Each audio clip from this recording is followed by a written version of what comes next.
Hi, welcome back to the Strange Orphan Podcast. I'm your host, Laura Sinell. That's my news desk sound. Welcome, guys. Happy spring. I feel like every week I have the impulse to say, we made it. We made it to another week. It's getting very satirical in the world, but not. It's getting very scary. There is no satire anymore. It's just becoming just terrifying. You know, like what kind of jokes can we even make anymore other than I've been thinking about on the dating apps putting and not even in a humorous way, but like looking for someone with a bunker. I'm ready to see your bunker. This week I thought, given the state of affairs, we could do some tangible good work, and I could answer a question that was sent in to info@strangeorphan.com. That email again is info@strangeorphan.com. I wish I had a hotline. I want to get one of those phone numbers you can call me anytime. I want a hotline. How do I make that happen? I want a hotline. The Strange Orphan hotline. Hello? I've been orphaned. I've orphaned myself. Good for you. I thought this week we could answer one of the emails that was sent in to the orphan account and help someone through the madness that is our boomer parents. Okay, so this one was sent in. I'm just going to read it. For the past 2 years, it seems like I've been unable... Sorry, there's like a bubble in my throat. Do you know when there's a bubble in your throat and it instantly turns you into like a cartoon character? Like no one can take you seriously with a bubble in your throat. You lose all credibility. I think it's gone. All right. Dear Orphan, for the past 2 years, it seems like I've been unable to make any progress or get any traction in my goals. I have no problem journaling down ideas for what I want, but immediately feel defeated the second I try to take action. It's like my mind immediately finds ways to prove that it won't work out. For context, I am currently working in graphic design and would like to start my own business designing sports apparel. Cool. For backstory, I ended a relationship with my mother over a year ago because it was a mean and very critical relationship that constantly left me feeling depressed. Nothing I did was ever good enough. While I know she is struggling with her own issues, doesn't matter. I say that, not her. And I feel better being separated. I still haven't been able to get past the past and find the energy to act on my ambitions. While I certainly don't share my mom's critical mindset, I can't help but feel drained and already defeated before I've even said go. Any advice for getting over this mental block and getting past start? Sincerely, baseball bat. I love that there's like zero explanation for the baseball bat part. That's just their sign off. I knew someone in New Jersey who drove around with a baseball bat in their trunk of their car, like just in case. But that's North Jersey for you, baby. Yeah, this email made me so mad. Not at you, for you, baseball bat. We're talking about highly critical parents and the damage that they do. Highly critical parents will truly mess up your life. They will truly take you out at the knees. They will take you out at the dreams without you really understanding what's been done or like the tracks that have been laid in your mind so early on. And you can like cognitively understand that you had highly critical parents, and yet at the same time there's this like inability to get past it. Well, for anyone who doesn't know what a highly critical parent is, A, I'm jealous. Congratulations. But just for context, highly critical parents frequently use harsh judgment, mocking, or constant disapproval,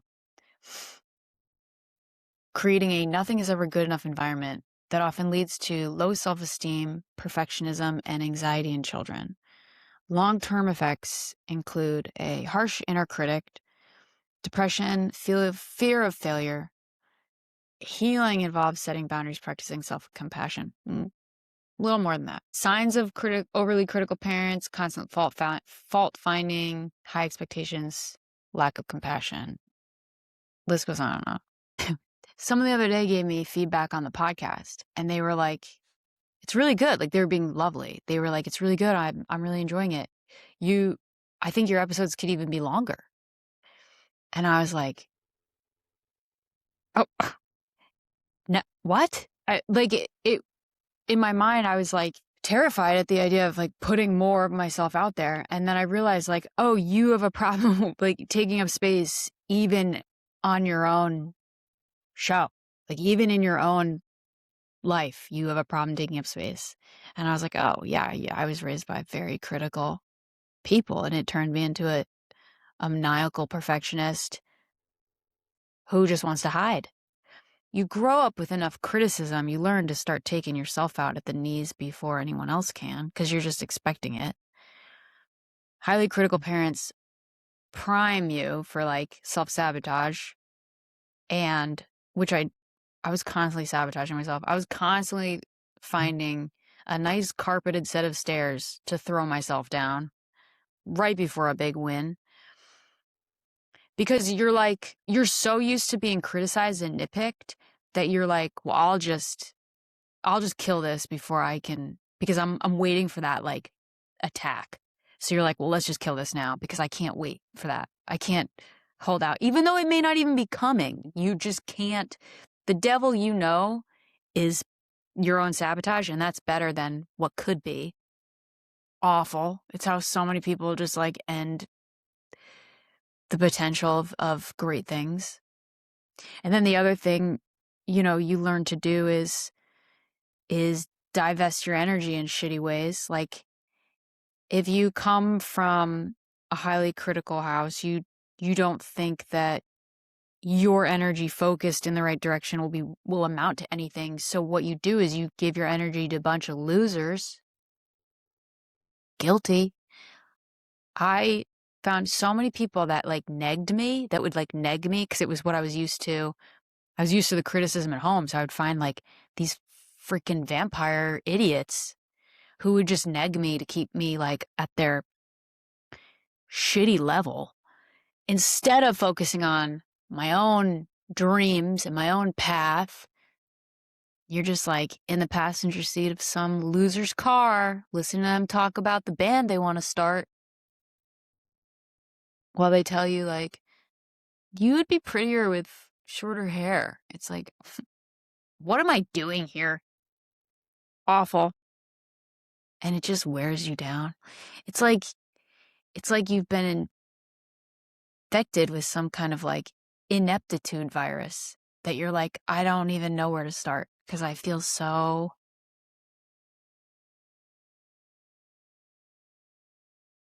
I think highly critical upbringings and criticism, incessant criticism, is just as bad as physical abuse. Because at least with physical abuse, you can like, you're being hit. With physical abuse, it's very understood what's happening. You're being beat up. With criticism and mockery and shame, it can be veiled in a way that's like, we're all just joking with you, Billy, as we silently destroy your soul with our backhanded comments. It's like, why do I feel like death sitting at this dinner table? Like, this is awful. So it's the problem with that is like, it gets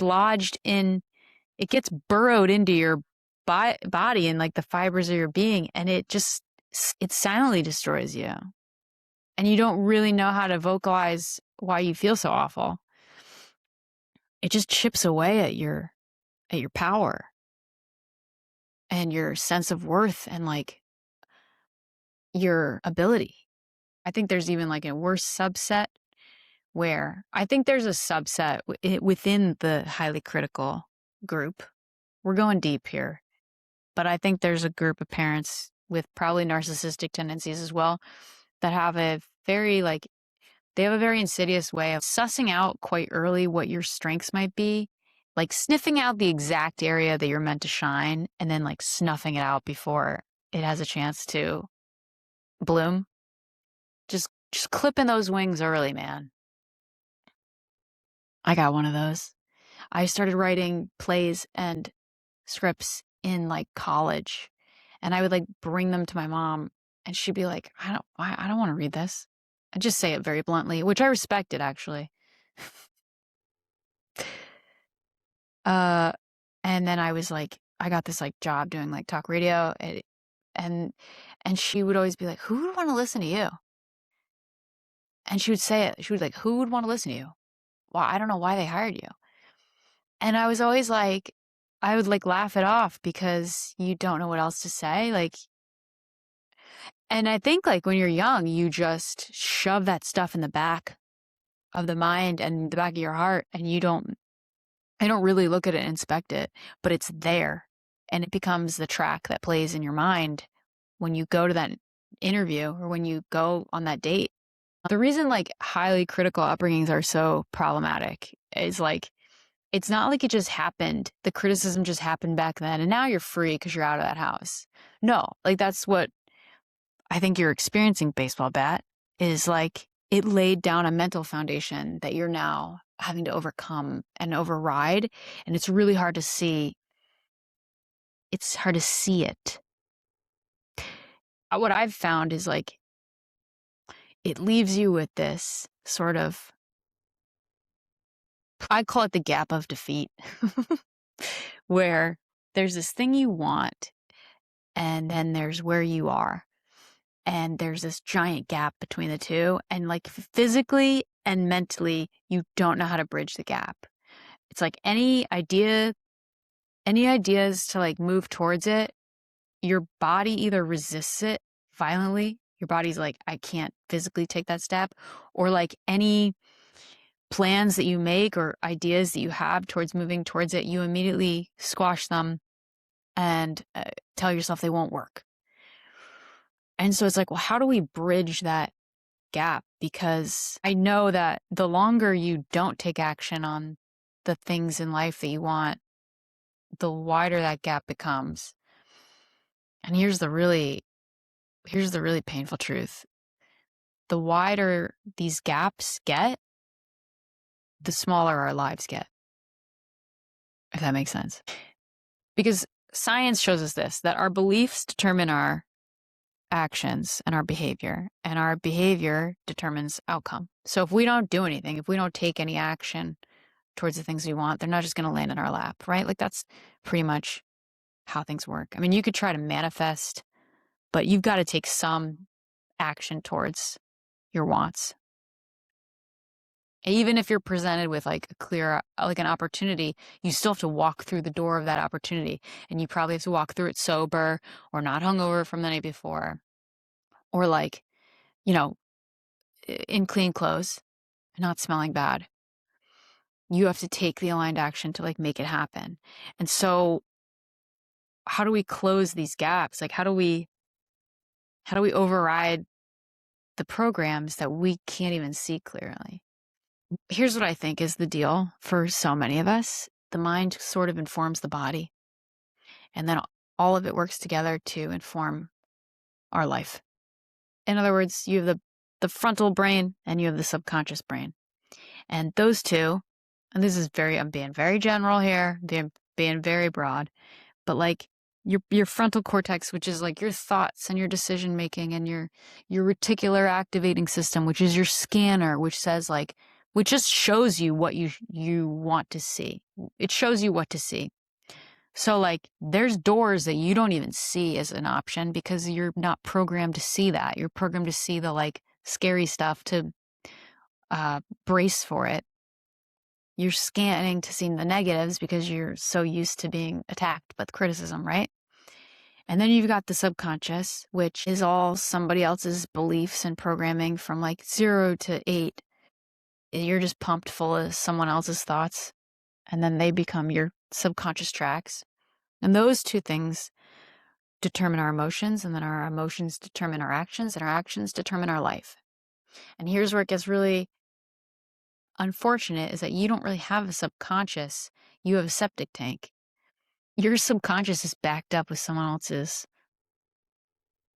poop, which is like the clearest analogy I can give, which is not cute. It's not cute, but like it's the truth. When your brain and body has been pumped full of poison, it's like you have a septic tank of the subconscious, and just taking action, like even simple acts of going towards a goal, or like making concerted efforts, getting the will up to do something that feels uncomfortable, it's going to be so much harder for those who have been programmed with shitty criticism than those who haven't. And by the way, like, it's hard to do stuff even if you haven't been pumped full of criticism. But when you have, it's like someone putting a bunch of rocks in your coat and saying, jump over the river. It just, you get weighed down. So what does that mean, baseball bat? Well, if you're exhausted, I don't blame you. And if you give up daily, I don't blame you. But those aren't options. Neither is criticism, not an option. Neither is blaming someone else, not an option. You could just like mail your mother boxes of rocks with no explanation and be like, I think these are yours. She wouldn't get it. The postage would just be astronomical. I don't do that. Here's what you're going to do. And I'm not going to tell you some silly garbage to like lay your clothes out the night before. Although maybe that works for some people, but when you've had the shit beat out of you your whole life, you're going to need something stronger. You need to do more than you think. You need more doing and less thinking. Like at some point, you just have to leap. Faith without works is dead. So at some point, you have to just make the leap and know that the net will appear. And it might be a really crappy net, but you will be caught by something. And it doesn't, you're not going to succeed on the first try, right? Like make some calls, make some efforts, meet some people, do something to get out of the state of inertia.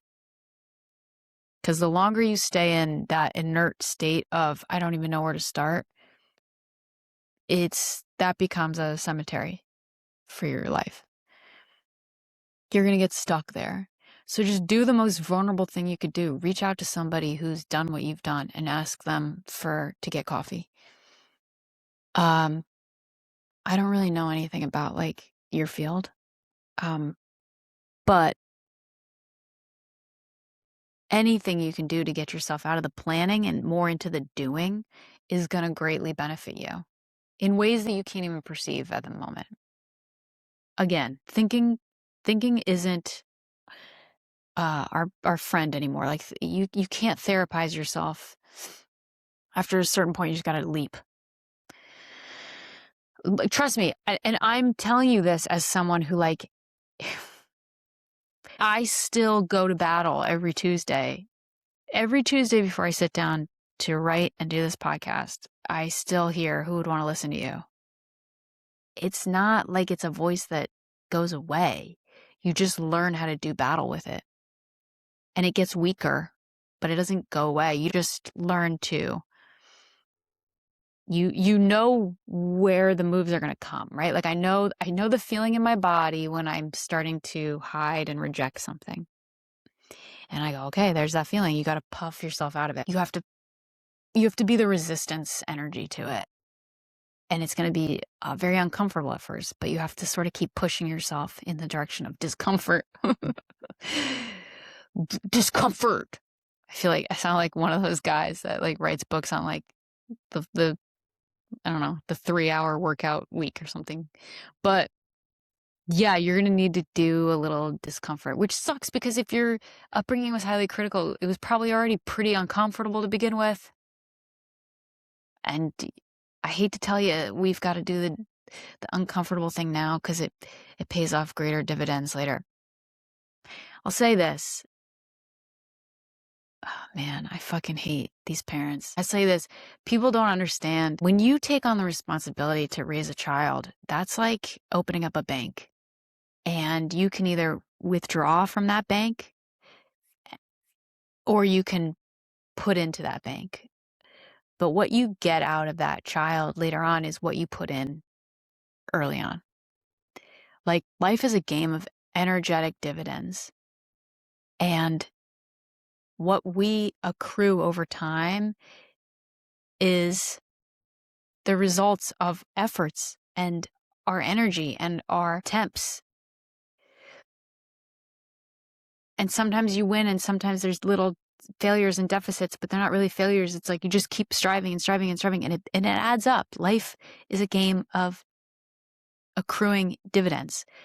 But for some of us that have never been pumped into positively, we don't know how to jump into that game. And so it's deficits, it's losses. And what you can't see is that when you don't take steps to try, when you don't take action, you're not just playing it safe, you're losing every time. Those are deficits because those are opportunities not taken, which means you are not accruing interest on those opportunities. And it's so hard because you weren't pumped into, like you were a bank that started in the negative. And I get it. One brutal comment can wipe out decades of action and therefore tangible results from someone's life.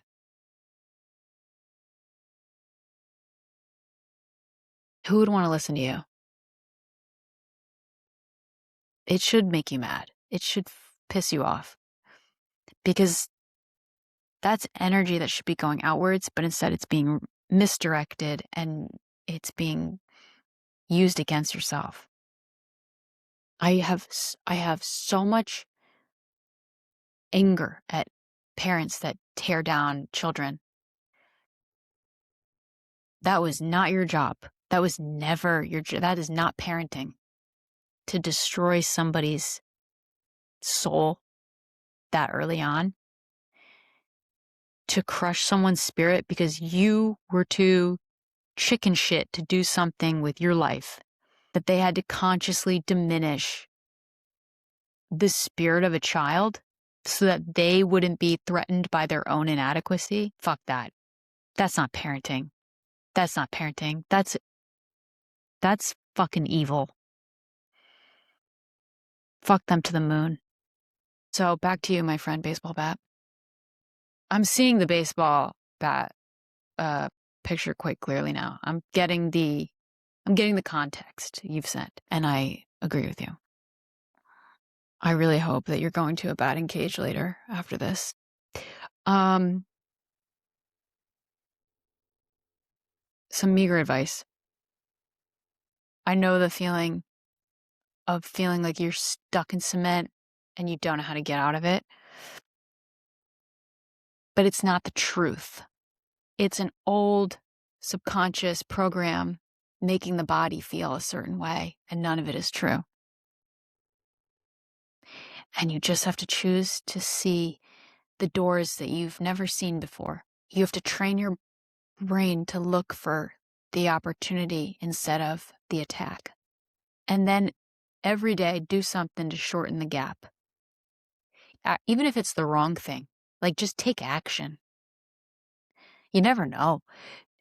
Any action is better than inaction. I had a DP.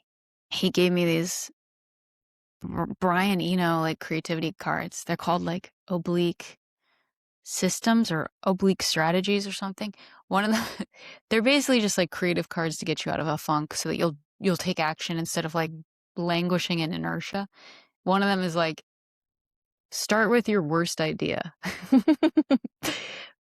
But I love them because I think like with the truth behind the cards is like, just do something. Even if it's perfectionism will perfectionism is a coffin.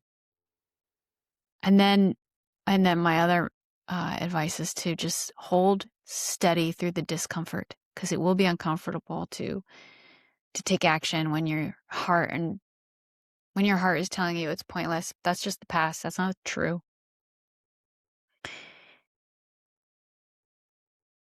And have drastic compassion for yourself. Like, you are probably on life support when it comes to compassion and self-love.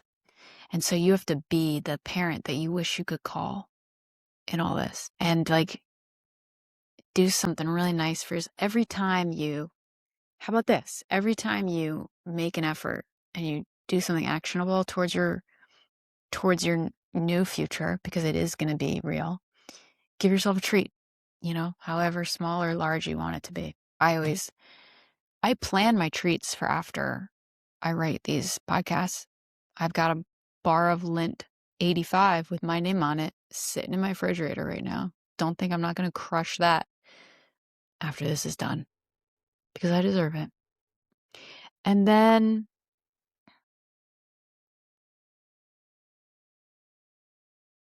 there's going to be a period. The gap of defeat is a gap, man, and you're going to have to wander through it on your own. And you're going to constantly be like, well, this isn't working. And it is, but you just may not see results right away. And so, like, let me be the voice of support that you need, like, just keep going. The hardest part in this sometimes is not having anybody to call, and you don't have that parent to be like, you're doing it. Like, it works. I promise it works. Who would want to listen to you? Well, it turns out a lot of people. So just believe in yourself. Even if it feels uncomfortable or weird or like it's not working, just keep doing it until it's working. I should also say thank you to everybody who's reached out and subscribed and liked the podcast and written really nice things. Like, I've read all of those messages, and for everyone that's reached out and said something, like, you have rewritten old tapes in the mind, and this has become such a loving thing and a wonderful thing, and I'm so grateful for those comments. So thank you to everybody who's done that. And lastly, I will leave you with this Steinbeck quote. For all the perfectionists out there, crippled by your own perfectionism. And now that you no longer need to be perfect, you can just be good. Just be good. Be something. It's your life. Just live it. You have to. You don't have a choice. Thank you so much for your email, Baseball Bat. And I really hope this was in some ways helpful. And, get some time in at the batting cages. Get your anger out in healthy ways. We support that here. Don't pull a lemonade. And yeah, I can't wait to see. You're going to have to make some merch for us. Make some orphan merch. All right. Well, that's it for this week. So much love to you guys. And stay sane out there. And I'll see you next week. Take care. Bye.